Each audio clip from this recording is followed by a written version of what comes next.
बिस्मिल्लाहिर्रहमानिर्रहीम। अस्सलाम वालेकुम रहमतुल्लाह। आप देख रहे हैं रूहानी बुक यूट्यूब चैनल। मैं हूं मुफ्ती बिलाल अहमद कादरी। आज रूहानी बुक यूट्यूब चैनल के सामीन के लिए, नाजरीन के लिए बहुत ही बेहतरीन अमल लेकर हाजिर हुआ हूं। ये अमल है परेशानी और तंगदस्ती से निजात का। बहुत ही आसान छोटा सा अमल है जो कि रसूलुल्लाह सल्लल्लाहु अलैहि वसल्लम ने खुद बतलाया है। आपको शेयर करने लगा हूं। आपसे छोटी सी गुजारिश है कि वीडियो को लाइक ज़रूर कीजिएगा, चैनल के ऊपर नए हैं तो चैनल को सब्सक्राइब ज़रूर कीजिएगा। अगर पसंद आए तो अपने फैमिली फ्रेंड के साथ शेयर भी ज़रूर कीजिएगा। परेशानी और तंगदस्ती दूर करने का नबवी अमल। हज़रत अब्बास रज़ी अल्लाह अन्हु के बेटे हज़रत अब्दुल्ला रज़ी अल्लाह अन्हु फरमाते हैं कि हम सब घर में थे।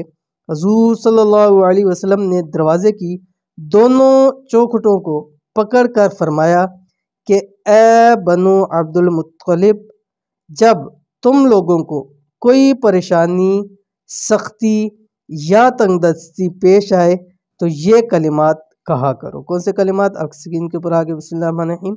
अल्लाहु अल्लाहु रब्बुना ला नुशरिकु बिही शैआ। तो आपको भी अगर कभी परेशानी हो, तंगदस्ती हो तो इस अमल को ज़रूर कर लीजिए। इंशाअल्लाह अज़ीज़ आपको बहुत फ़ायदा होगा। मिलेंगे नेक्स्ट वीडियो के अंदर, तब तक के लिए अल्लाह हाफिज़।